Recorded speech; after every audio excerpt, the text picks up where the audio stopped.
by.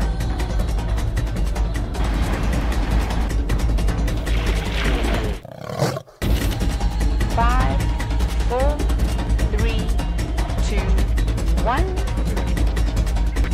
You are live, you are live. A very good afternoon to you all, ladies and gentlemen, and welcome to the sunrise safari. Oh, no, it's the sunset safari, that's what it is. The heat has addled my brain. My name is Jamie. I have Tebs on camera with me this afternoon, and please forgive me for having to prise myself off the steering wheel where I had melted onto it. It's 45 degrees in the shade. That's 109 degrees Fahrenheit at 5 o'clock in the afternoon. So please forgive us for the hour late start. It feels a little bit like being inside an oven. It really is unbelievably hot, and it's an incredibly crushing dry heat. Mr. Henry will possibly, probably, most likely, definitely not be joining us for this afternoon sunset safari. He has discovered that his constitution is not quite up to this level of heat. So you will have the pleasure of my company for as long as I can stand it, at which point I will park off in the shade and slowly drip off the seat. But please join us on our live safari, and don't forget to please send through your questions so that I have plenty to talk about on this blisteringly hot afternoon. You can do that on hashtag Safari Live on Twitter, or you can email through to questions@wildearth.tv. And let us have a wonderfully enjoyable afternoon all together in as many shade patches as I can find. I think I'm going to accelerate through the sun. Shade patch. We'll stop and see what we can find to talk about there. Oh wow, it's hot.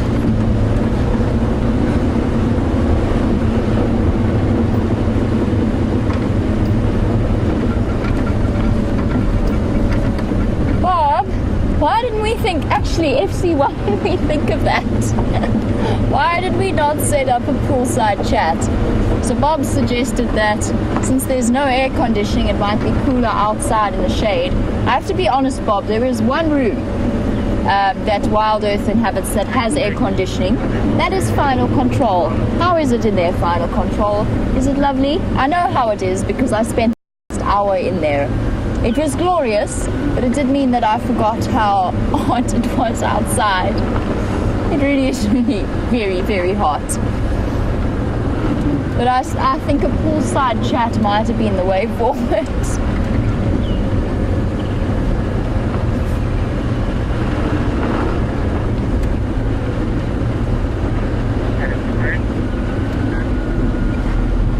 Genevieve, absolutely. In fact, I've found myself squinting more and more over the last few days, and today it's been absolutely at its worst. So Genevieve wanted to know whether or not we get a lot of sand glare off, or glare off the sand from the sun. And it reminds you of the snow glare that you get. Yes, we do.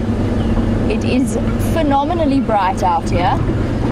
I've just done a little circuit to see what's around. Checked around Quarantine. I'm now approaching the Pan. I'm going to make my way towards Gallagher Waterhole. Now this morning we found Tingana on Arathusa, as well as the Investec pack of wild dogs. My suspicion, and the reason that I'm not rushing off back there just at the moment, first of all, they're going to be incredibly flat, and second of all, they're going to be in the thickest patch of shade that they can possibly find. And I know both of those drainage lines in which those animals disappeared particularly well. And from experience, I actually don't think we're going to be able to get vehicles in to see them. That being said, I also don't want to get too far from home in case our equipment starts to overheat, possibly our cameraman starts to overheat, or indeed your presenter. All of these are distinctive possibilities. And since you've been watching the Djuma Dam camera for the last... Oh, let's have a look at heat. See if we can find a patch of shade and have a look at Peter the hippo. He's out and about. I'm sure that many of you have been watching the Djuma Dam camera, and I know that a lot of people have been worrying about the situation and the fact that it is not being pumped. And that has resulted in a couple of emails that have been sent through to the lodge. Please, everybody understand that the lodge cares, and the people who are in charge of these things care just as much as we do about the state of the animals and the fact that there is this drought. It is an incredibly difficult situation. They have posted updates as to what is happening with this dam. Please be understanding, or give them some understanding in that respect. Hello, Peter.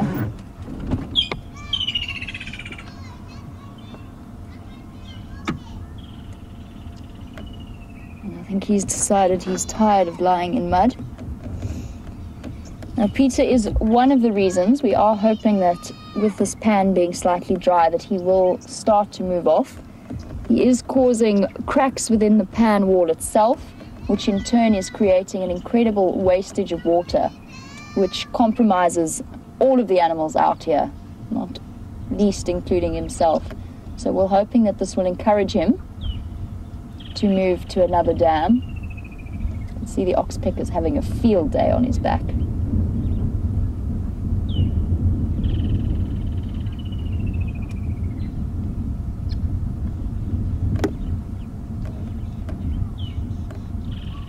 Cheryl, at the moment they are not pumping water into the dam, and the reason behind that is because it's the pan wall is actually damaged, which in turn is wasting hundreds of liters or gallons of water a day. So that is why they are not pumping the dam wall at the moment. And obviously with this particular hippo around, he's making it very difficult for repair teams to come in and fix the wall. So there is a crack in it. It is causing damage, and it is causing a huge amount of water wastage. Please also, of course, bear in mind, water has to come from somewhere. The fact that it comes from underground, we are incredibly lucky to have those underground water sources, but they are not infinite. And at some point, the underground, unless we get some rain coming through the area, at some point, the water table below the ground will run out. So we cannot, it would be irresponsible at this point for the dam to be, the pan to be pumped. And I'm going to take you across now, although this looks incredibly bleak and it is hard to watch. You will be joining me as I drive around, and I will take you across to the pan on the other side of the lodge, Galago Waterhole, that is pumped once every 2 days, just to show you that the animals are not completely without options in terms of drinking water.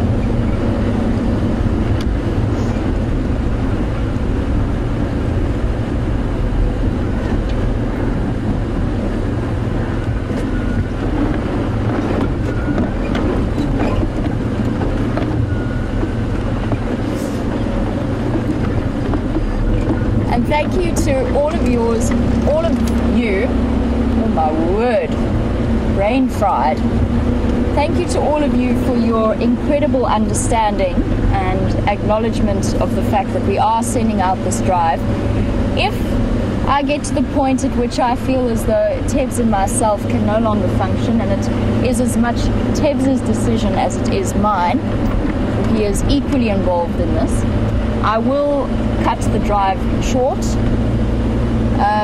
At the moment, as I'm sure many of you know, we are working on a skeleton crew. So if Tebs and myself, for example, find ourselves coming down with heat exhaustion or dehydration and unable to work tomorrow, it puts pressure on the rest of the team as well and compromises us for future drives. So if I feel as though it is getting a bit much, and it might get to that point because I'm actually genuinely, I had forgotten how hot it was, or maybe I just didn't realize how hot it was out here. It really is boiling. I gave myself a thorough hosing down before I left. I was soaking. I'm now completely dry, bone dry. And I think also it's not just the heat, it's the oppressive dryness of this entire deal. I can feel my lips starting to crack and my eyeballs are getting hot. And it's not just Tebs and myself, it's also the equipment on the back of the vehicle. So if we start to get warnings from the camera as well, then we will have to shut the show down. But thank you everybody for your understanding. We do appreciate it. We just want to let you know that we're not slacking off.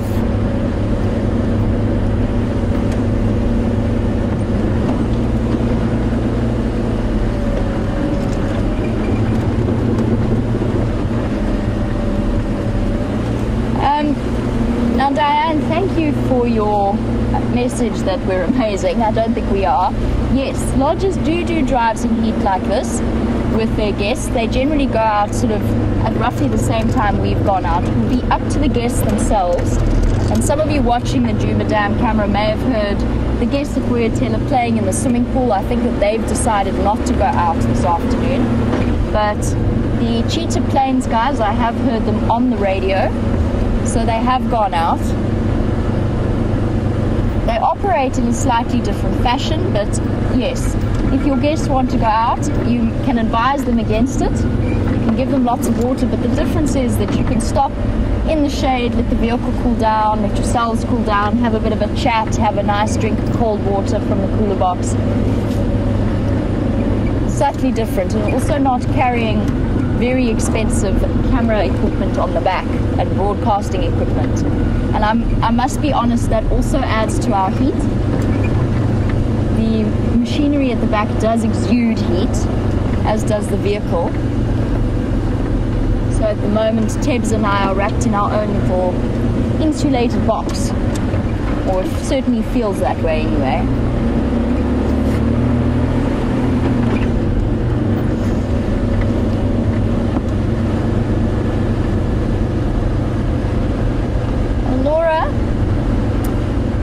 He wants to know whether we would be able to move Peter to another dam. Hopefully he's going to start making his way on his own. Beyond that, it becomes a decision that is not ours. It is a very dangerous process. Let me rephrase that. It is not a dangerous process. It is a very complex process in moving an animal. You need vets on call, on standby. And bear in mind, of course, that Peter is not the only hippo in this position, as we saw with that hippo in Buffelshoek Dam. Sorry, girl. I actually feel quite bad making any animal move out of its shady spot at the moment. And they appear to be far better adapted to dealing with this heat than we are. I think this must be a record, at least definitely since I've been working here. 45 degrees, 109 degrees Fahrenheit at 5 o'clock in the afternoon. I'm pretty sure that's a record. And what that does mean is that is the temperature in the shade. The real field temperature is usually about at least 3 or 4 degrees hotter. So we're starting to get close up to 48 in terms of what we're feeling.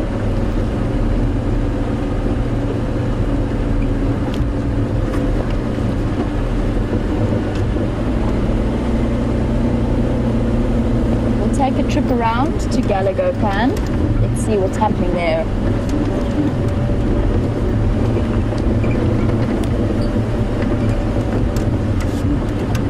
Now, David, I know that the lodge mentioned that pan. James and Brian said that they saw it. I haven't yet to see it. I'll go and have a look for it now. I'd be happy to show you.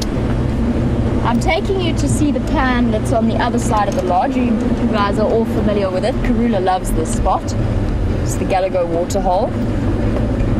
But I'd be more than happy to take you across to where that particular pan is. I just have to work out where it is exactly. It must be on the road down between Quarantine and the lodge.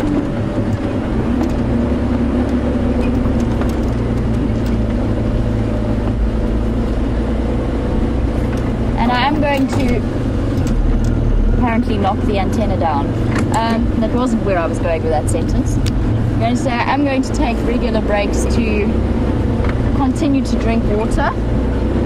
Tebs will be doing the same, so if the camera all of a sudden doesn't move, it's because Tebs is having a drink.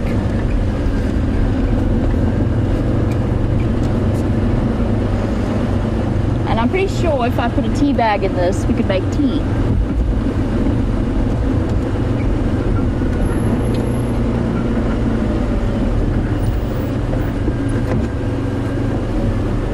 Ashley, you want to know what the knock-on effect is going to be. And that's actually, the answer to that is quite complex. First of all, when we first get the rains, we've got to really hope that it doesn't come in one big whoosh. So 100 mils in a day is going to be equally disastrous. Well, maybe not equally as disastrous, but fairly disastrous for all of us. I'm looking for a patch of shade to stop at the Gallagher Pan. There isn't one. In which case we're going to be doing a drive-by. I'm not stopping the car in the sun. So Ashley, the reason I say that in terms of the rain arriving is because there is no cover at all. There's some buffaloes here at the pan, just to show you that there is water.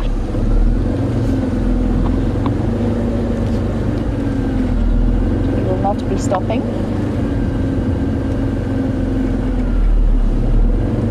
This is where they are congregating at the moment.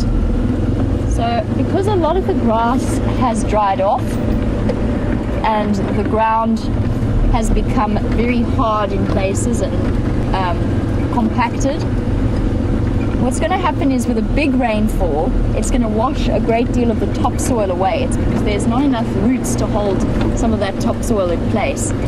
So what it equals is considerable erosion possibilities, as well as the possibility that that topsoil that's been developing for years and years and years could get washed away, and then has to start developing the ideal and going through the plant succession levels that it needs to, that it has gone through in the previous years. In terms of the knock-on effect for the animals, it depends on what happens in the next few months. I would say yes, we're likely to see less babies or less surviving babies. I think there's a possibility of a couple of stillbirths. The mother's bodies will not necessarily be able to get the nutrition levels that they need in order to survive some kind of, or to survive a pregnancy. So a lot of them will be either stillborns or will not fall pregnant at all. The predators, however, will flourish. This is a time when the big cats, wild dogs, and especially hyenas have things, I wouldn't say easy, because they still have to go out looking. It's still hot and it's still dry, but they can get a lot of the moisture that they need. They're quite adapted to getting moisture that they need from their prey, certainly in the case of leopards and cheetah. But they will also have far more access to regular meals. And the prey is forced around a much smaller area, which means they don't have to move as far afield in order to go hunting. So by that I mean prey species will be more concentrated around water sources and essentially forced to use the same spots to go and drink. So the predators will increase. The knock-on effect from that, though, is that then the herbivores decrease in terms of their population, and eventually you'll see a possible dip in the predator population as well. It always reflects, but it takes maybe a year or two for that reflection to follow through, if that makes the trajectory that predators versus prey will have. The plant life should recover, but as I said, a lot of the grass has died off. Some of the hardier species will start to flourish again.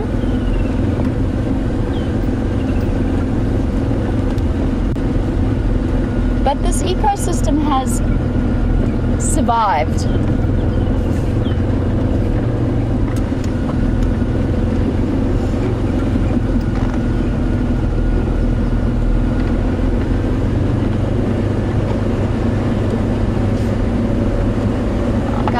I really appreciate the concern that you're sending through.